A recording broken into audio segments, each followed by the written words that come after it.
have a question from one of our viewers, Reverend Ray Green, is wondering what your opinion is on nonviolent adults, whether or not they should be arrested and nonviolent adults.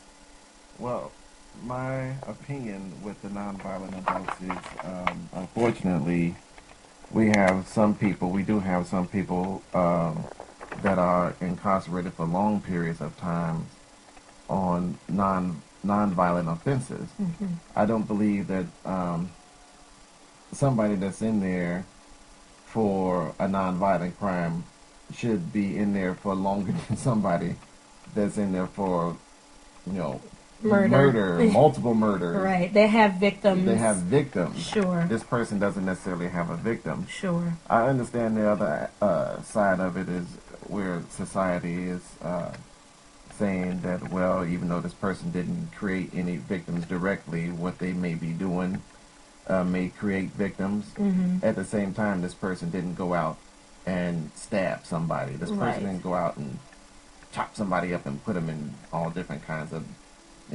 garbage cans or something like that. Sure.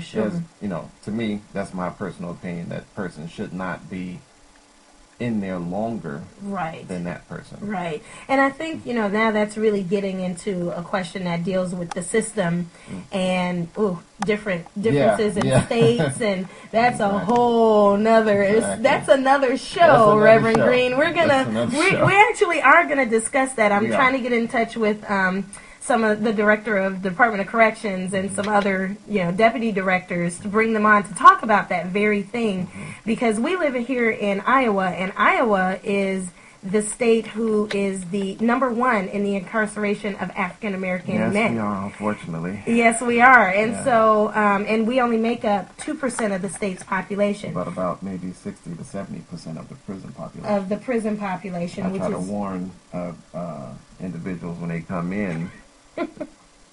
Realize where you are, and you really, just because you were able to do it somewhere else doesn't necessarily mean you're going to fly under the microscope here.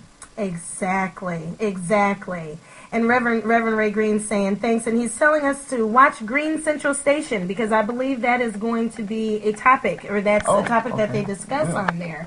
So thank you so much for that, Reverend Green. We're going to have to collaborate and be each other's guests here, because it's definitely a topic that that we are concerned with here at Brown on Black, because it affects our community.